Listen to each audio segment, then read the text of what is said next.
daily life necessity and is most definitely a two-way street. Talking and listening provide enjoyable and effective transfer of ideas and information. They also offer feedback opportunities. In addition to advising, educating, and relating to one another, verbal communication also causes people to form either positive or negative opinions and even develop prejudice about each other. Obviously, the voice is a critical component of a verbal communication and one from which listeners form either positive or negative first impressions after hearing another speak. They will either appreciate or reject messages based on elements such as intonation, inflection, pacing, attitude, volume, and so on. The voice either enhances or detracts from the speaker's point, so it's wise to know what works well.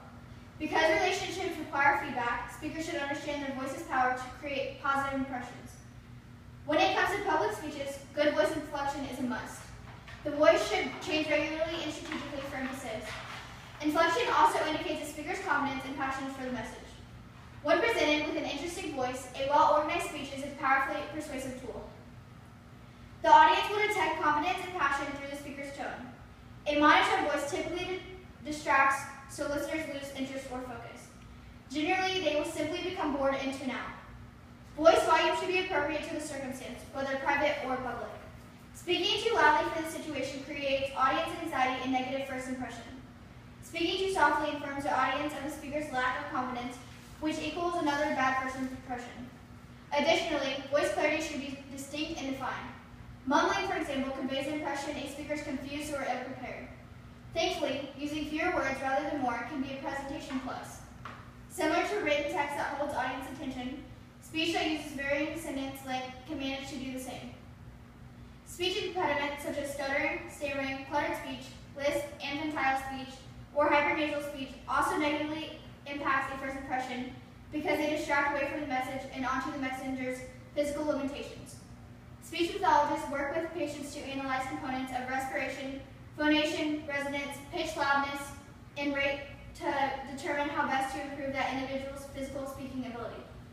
Even though impediments result from physical issues beyond the speaker's control, people also tend to judge the IQ level of others based on how clearly one speaks.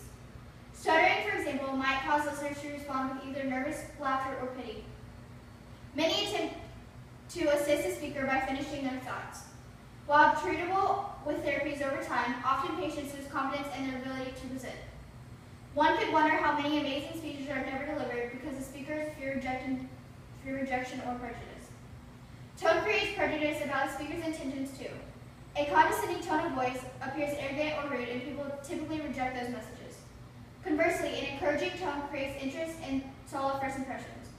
Ultimately, it boils down to trust. If listeners trust a speaker, they will usually respond favorably. A humorous tone is an effective tool, providing it's not overdone. Generally, people learn while they laugh. It is wise in public speaking situations to keep the tone of anecdotes on the light side and to avoid the condescending tone of sarcasm, except for while a few specific situations. Word choice impacts first impressions based on the cultural context. Proper vocabulary reflects not only intelligence, but also the speaker's attitude toward the audience. Discovering the balance between high-level vocabulary and the words audiences can actually process is an important skill affecting first impressions. What good results if a speaker uses so many complex words that the audience misses the purpose of the talk? Clearly, the speakers should use appropriate language rather than foul language. While cultural views change over time about what words are appropriate, speakers should always go for good taste. One foul word can ruin a powerful message because the audience took offense to the crude language. Finally, speakers must also be active listeners. The two-way street actually requires more listening than speaking. As Theodore Roosevelt pointed out, people don't care how much you know until they know how much you care. Compassion goes a long way. Speakers who desire to make good first impressions must give people reasons to listen and respond, and the more the better.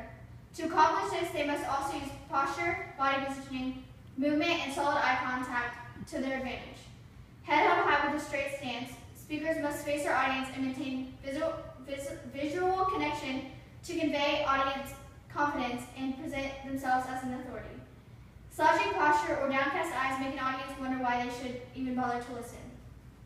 Sadly, humans make judgment calls because of poor or ineffective verbal communication. Thankfully, speech classes like this one are especially helpful to young adults making plans for their eventual careers.